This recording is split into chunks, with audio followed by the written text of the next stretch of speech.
Pertama sekali kita akan bahas masalah Amerika Serikat. Yang cukup menarik adalah change in total non-farm private employment yang dikeluarkan 2013 ribu dari bulan lalu 253 ribu yang ternyata turun. Masih tetap tumbuh terhadap perubahan penggunaan tenaga kerja apabila kita melihat dari sisi total masih berada di atas 200 ribu. Yang perlu kita cermati adalah secara detail lagi, yaitu masalah industri yang mewakilinya.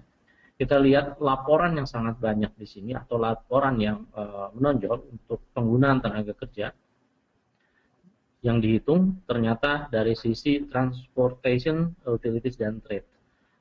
Kemungkinan kenaikan dari transportasi tenaga kerja yang dibutuhkan dari sisi transportasi, dari industri transportasi, disebabkan oleh menurunnya harga minyak, kemudian meningkatnya jumlah perjalanan, kemudian juga masalah transaksi atau perdagangan yang terjadi di kawasan Amerika Serikat. Ini sangat signifikan sebesar 54 ribu. Kemudian yang kedua ditempati oleh industri bisnis service dan profesional sebesar 42 ribu. Namun yang menjadi permasalahan adalah di sisi financial activity. Ternyata menempati urutan yang terakhir sebesar 11 ribu. Apabila market berkembang atau pertumbuhan ekonomi yang berkembang, maka financial activities yang meningkat. Namun kali ini terlihat juga bahwa keadaan di beberapa sektor industri di Amerika Serikat masih didominasi oleh perkembangan kebutuhan tenaga kerja dari transportasi. Sementara financial activities masih menempati urutan yang paling akhir. Hal ini juga yang menyebabkan keraguan sebetulnya apakah Amerika dalam posisi yang sangat baik untuk kali ini sehingga tingkat suku bunga dalam waktu dekat akan dinaikkan. Namun kebijakan global yang dilaksanakan oleh Fed tetap kita masih mengacu terhadap pidato dari gubernur sentralnya bahwa menyatakan akan dinaikkan pada pertengahan tahun ini atau pada tahun ini. Jadi kita disuruh menunggu dengan sabar kapan keputusannya. Namun dari data-data sampel yang dilihat selama per bulan sebelum non-farm payroll kali ini bisa dilihat bahwa pertumbuhan perekonomian di Amerika Serikat belum cukup untuk menopang secara kuat sebetulnya ekonomi indikator secara global mereka. Kemudian dari company size juga terlihat ternyata penyerapan tenaga kerja yang dilakukan oleh ADP sendiri ternyata dari sisi jumlah tenaga kerja yang menengah, yaitu antara 50 sampai 50 ribu hingga 499 ribu, sebesar 50 sampai 499 orang, sebesar 95 ribu untuk penyerapannya. Sangat kontras apabila dibandingkan dengan company size yang mempunyai tenaga kerja 1.000 orang. Jadi terlihat bahwa juga penyerapan tenaga kerja belum memanfaatkan padat karya yang sebesar 999 maupun yang 1.000 orang untuk satu perusahaan. Kemudian tenaga kerja yang dibutuhkan oleh suatu perusahaan yang mempunyai tenaga kerja sedikit juga berkembang ke 38.000, antara 1 sampai 19 orang per perusahaan.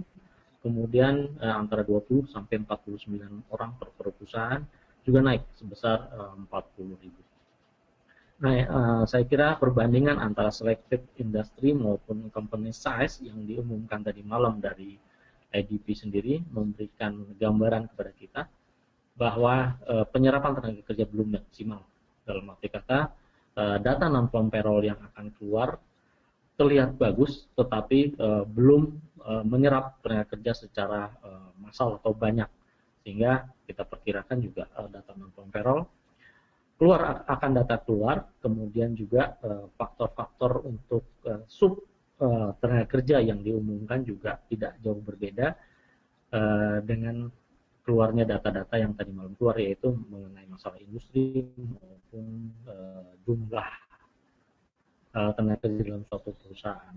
Jadi penyerapan dari sisi manufaktur juga tidak terlalu besar. Itu dari sisi tenaga kerja di Amerika Serikat. Kemudian dari China data yang cukup menarik, kemarin telah keluar requirement reserve ratio yang untuk di China sendiri pada bulan lalu sebesar 20%, ternyata diturunkan sebesar 50 basis point, sehingga terlihat juga quantitative easing yang terjadi di China sebetulnya telah dilaksanakan pada bulan November 2014. Kemudian supply uang juga meningkat di China.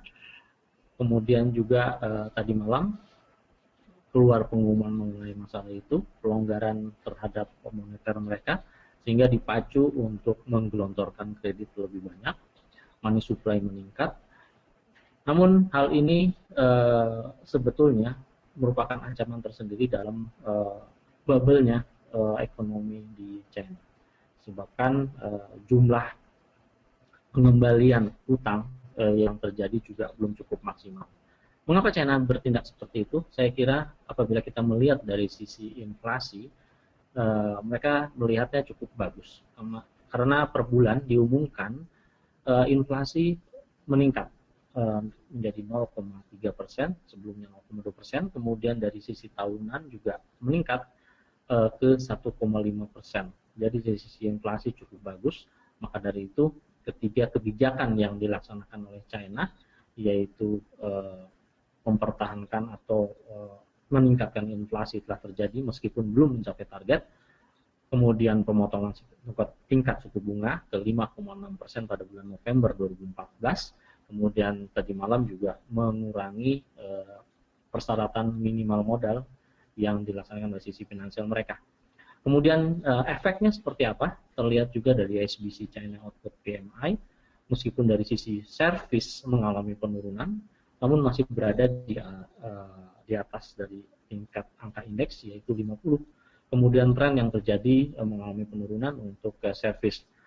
Dan sisi manufacturing meningkat di atas 50, kemudian juga dari sisi composite juga sedikit di atas 50, namun terlihat dari trennya sendiri masih kalau jangka pendek kita melihat ada perubahan yang cukup positif dari kedua sisi ini.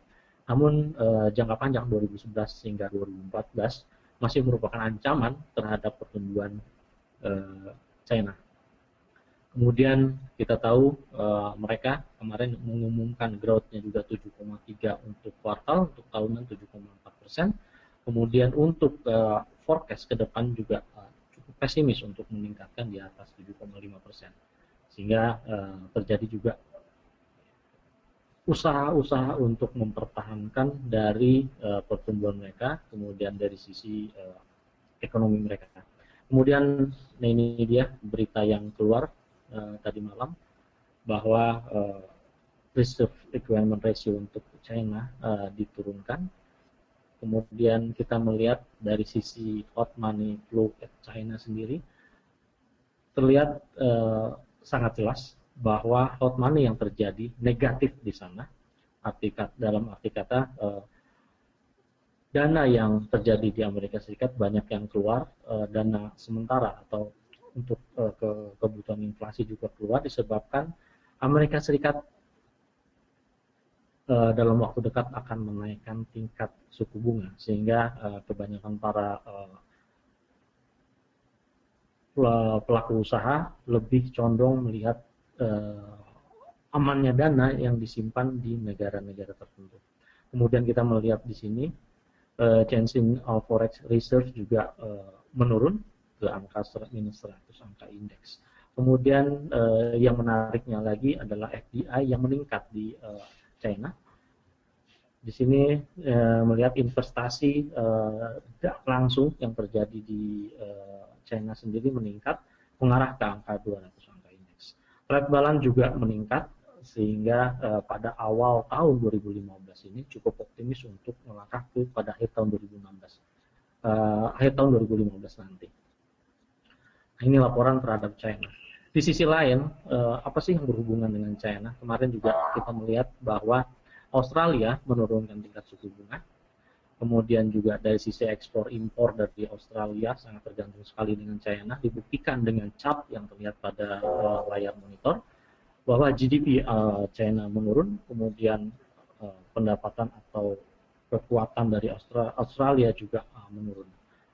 Kemudian kalau kita melihat dari trade antara China dengan Australia, memang Australia menempati posisi yang menguntungkan dari sisi jumlah mata uang, dilihat dari jumlah mata uang dibandingkan dengan China.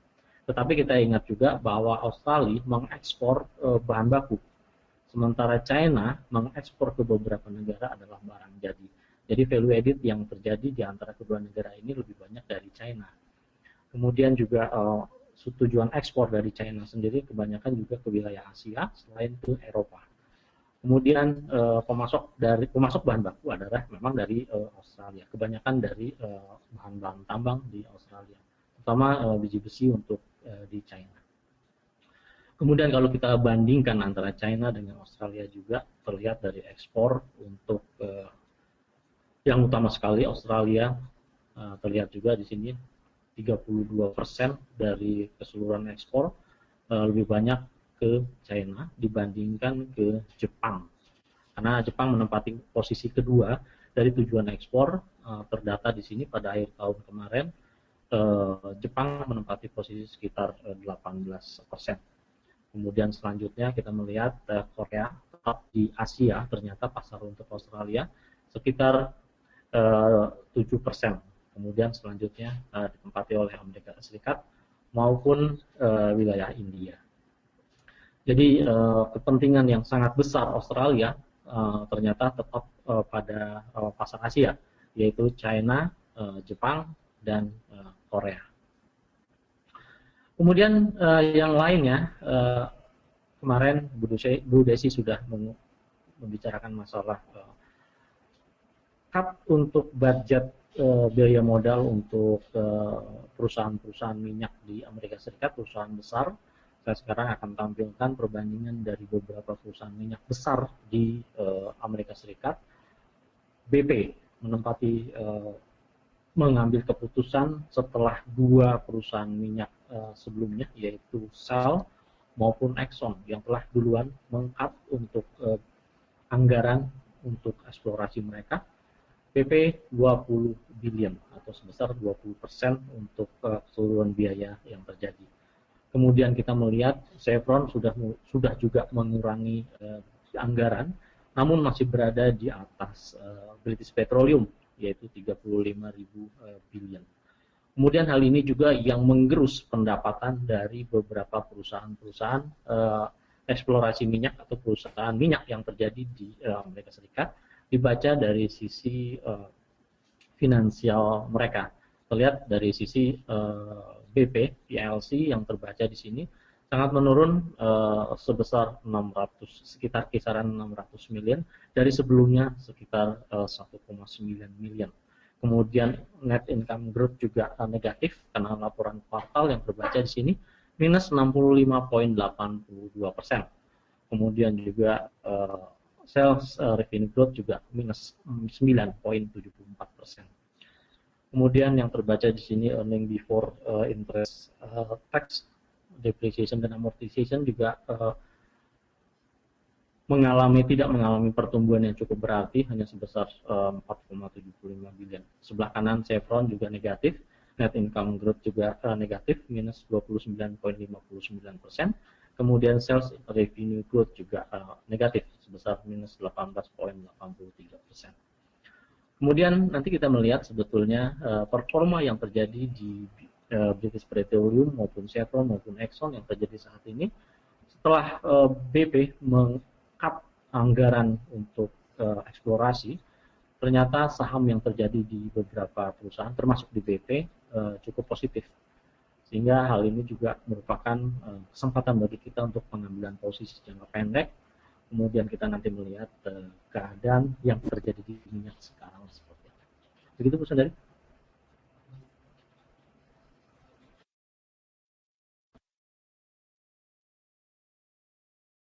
Ya, Pak Dwi, tadi sudah dibahas mengenai pemangkasan Triple R ya dari China, di mana merupakan pemangkasan pertama sejak Mei 2012 lalu ya Pak ya. Dan pemangkasan jumlah cadangan deposit bank ini dimaksudkan untuk mendorong tingkat pinjaman untuk perekonomian real dan menstimulasi pertumbuhan di tengah meningkatnya kecemasan mengenai laju pertumbuhan negara perekonomian terbesar kedua di dunia tersebut.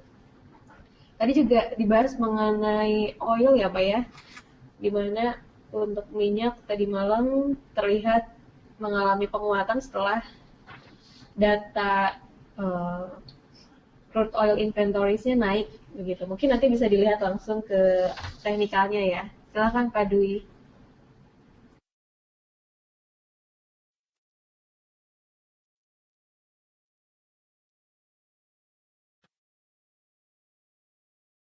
Untuk minyak, pertama sekali kita lihat di minyak.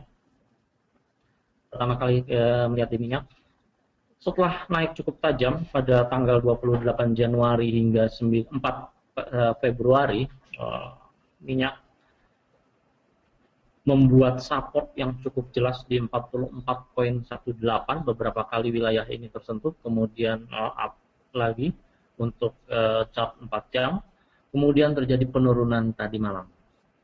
Nah, saya buat untuk resisten di sini yang cukup jelas juga, terjadi di antara 49,56, area yang terjadi kisaran ke 50,12. Terlihat sebetulnya minyak masih dalam keadaan drop untuk chart time frame yang lebih tinggi, namun dipengaruhi oleh fundamental data. Salah satu data saja mengenai masalah anggaran dari British Petroleum sehingga membawa pengaruh yang cukup positif terhadap pergerakan harga minyak,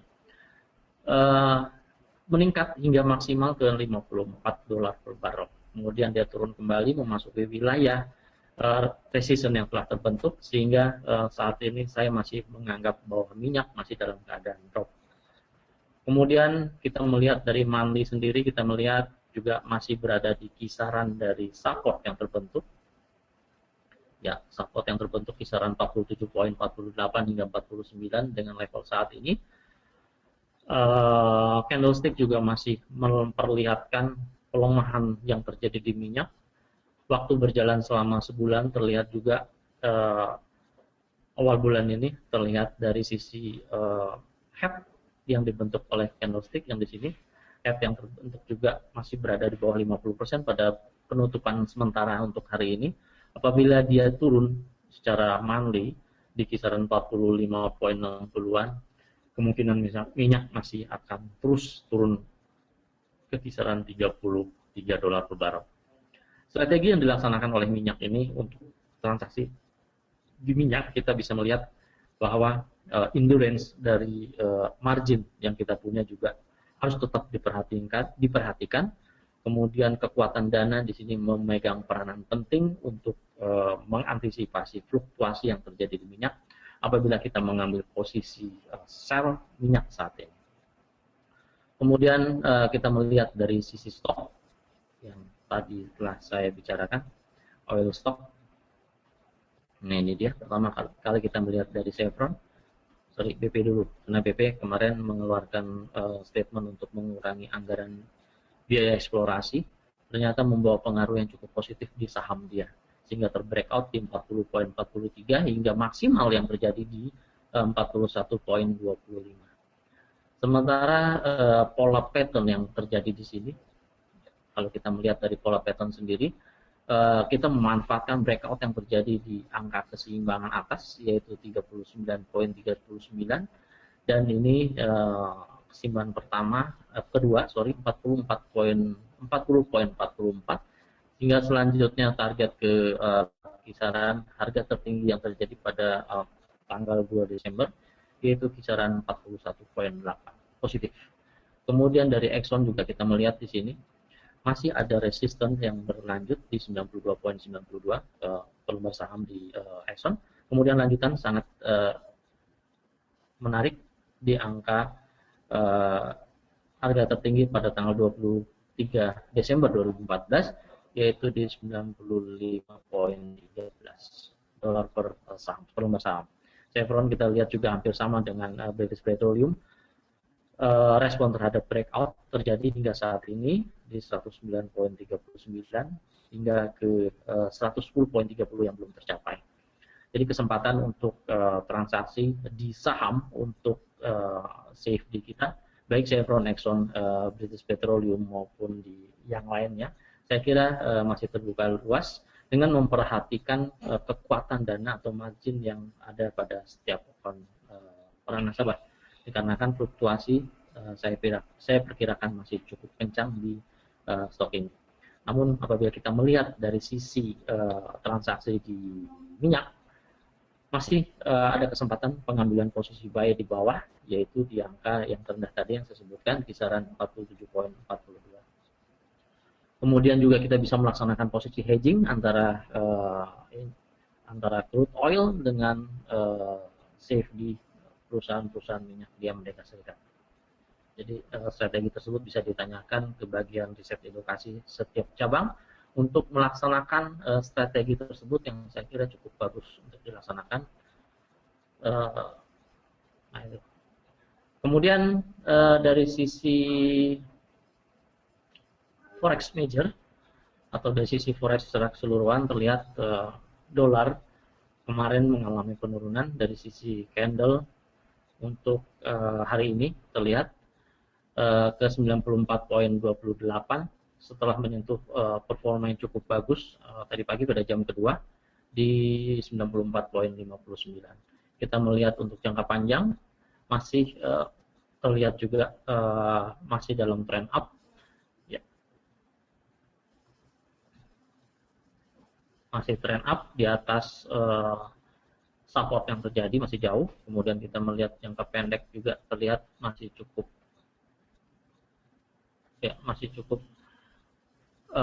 naik di sini. Kemudian target kita laksanakan di harga tertinggi 95,48.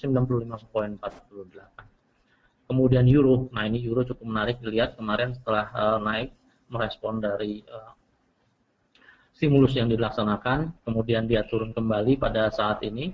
Saya perkirakan euro juga masih mengalami penurunan atau pelemahan setelah stimulus dilaksanakan. Sudah barang tentu hal yang menarik adalah mengikuti untuk transaksi di stok saham mereka, karena kebanjiran likuiditas, kemudian modal yang terjadi juga dapat dimanfaatkan oleh dari beberapa stok, sehingga perkembangan yang terjadi juga cukup bagus di stok. Kemudian target untuk Eurozone adalah melemahkan mata uang. Oh ya, saya kira currency war telah terjadi pada tahun lalu, kemudian saat ini bertubi-tubi dari beberapa bank sentral menurunkan tingkat suku bunga. Yang belum terjadi adalah New Zealand. Namun kemarin bahwa Gubernur Sentral New Zealand masih tetap sama, masih cukup optimis bahwa China meningkat sehingga tidak terlalu terburu-buru untuk menurunkan tingkat suku bunga antara Australia dengan New Zealand. Namun pada kenyataannya Australia menurunkan tingkat suku bunga. Pengumuman pada bulan ini pertama sekali jadwal adalah sebetulnya New Zealand, kebijakan perubahan tingkat suku bunga, baru kemudian Australia. Namun setelah dia menyatakan seperti itu, satu hari setelahnya adalah Australia menurunkan tingkat suku bunga. Dan saya kira juga untuk bulan depan masih ada peluang bahwa New Zealand akan menurunkan tingkat suku bunga, sehingga pergerakan setelah itu dapat kita ikuti untuk New Zealand. Ya, pergerakan saat itu kita bisa ikuti di New Zealand, yaitu terjadi pelemahan dari sisi currency. Sekarang wilayah 0,73767, kemudian target untuk jangka panjang terlihat di 0,71789. Kanada juga setelah menurunkan tingkat suku bunga menjadi 0,75%. Nah, hari ini kita melihat untuk Inggris, ya, untuk Inggris, pengumuman tingkat suku bunga untuk Inggris. Kebanyakan para analis masih tetap menyatakan Inggris masih tetap di angka tingkat suku bunganya 0,5%. Ya. Belum mengalami perubahan tingkat suku bunga. Namun begitu kita melihat juga nanti kebijakan atau pidato-pidato yang dilaksanakan oleh Gubernur Sentral atau dari beberapa pengamat juga melihat Inggris masih cukup bagus, sehingga belum perlu untuk berubah perubahan tingkat suku bunga ini. Namun demikian kita melihat nanti seperti apa respon dari market. Secara teknikal, apabila kita melihat di sini ada berpotensi sebetulnya dalam posisi, nah ini dia, potensi untuk posisi short di 1.51639. Untuk posisi sell, kemudian target kita batasi untuk peningkatan. Saya kira apabila dia breakout ke wilayah 1.52324, mengambil posisi buy dengan target terdekat di wilayah 1.52498. Kemudian jangka panjang kita melihat di sini, ternyata Inggris atau UK atau pound sterling yang terlihat di sini masih dalam keadaan stagnan. Kita batasi dalam stagnan ini. Kisaran yang terjadi 1.52 yaitu harga saat ini, kemudian di 1.4953. Kemudian yang lainnya dolar Swiss, ya, tidak terlihat.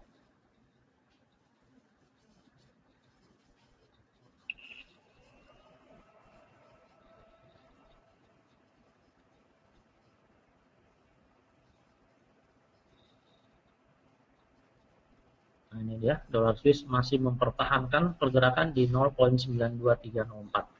Isu yang terdengar atau secara non formal, mereka mempack kembali pergerakan antara euro dengan Swiss di kisaran 1.0 hingga 1.1.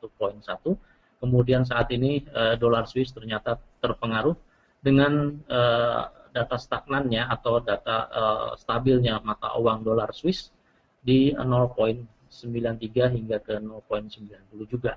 Jadi saya kira juga dolar Swiss untuk sementara waktu dalam keadaan stagnan.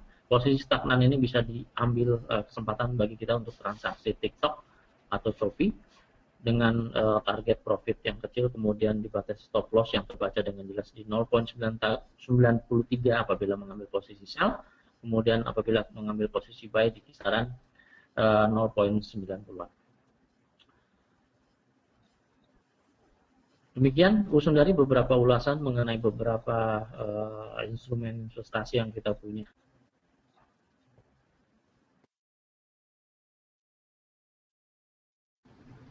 Iya, Pak Dwi sudah jelas sekali ya tadi dibahas. Dan untuk data-data yang keluar hari ini ada beberapa yang impact-nya cukup besar, seperti tadi yang sudah disinggung oleh Bapak Dwi mengenai official bank rate Inggris, di mana data yang diprediksi tetap ya di 0,5% untuk interest rate-nya. Kemudian selain itu juga dari Inggris ada asset purchase facility, di mana data yang keluar diprediksi tetap dari sebelumnya yaitu 375 billion. Dan nanti malam ada data mengenai trade balance dari Kanada, di mana yang diprediksi turun ya dari sebelumnya minus 0,64 billion menjadi minus 1,20 billion. Juga ada trade balance dari Amerika, di mana diprediksi mengalami penurunan dari sebelumnya 39 billion, minus 39 billion menjadi minus 38 billion. Selain itu juga nanti malam ada initial jobless claims dari Amerika ya, di mana prediksi yang akan keluar nanti malam itu diprediksi naik menjadi 290.000 dari sebelumnya 265.000. Oke, saya rasa untuk morning briefing hari ini sudah cukup ya Pak ya. Terima kasih kepada rekan-rekan yang telah berpartisipasi pada morning briefing hari ini. Terima kasih juga kepada Pak Dwi yang telah memberikan informasi di morning briefing hari ini. Semua informasi yang terdapat pada morning briefing hari ini hanya bersifat informasi saja dan tidak ditujukan sebagai saran untuk melakukan trading. Namun demikian kami berusaha menyajikan berita terbaik bagi rekan-rekan semua. Oke, sampai jumpa lagi di morning briefing berikutnya. Selamat pagi dan selamat beraktivitas.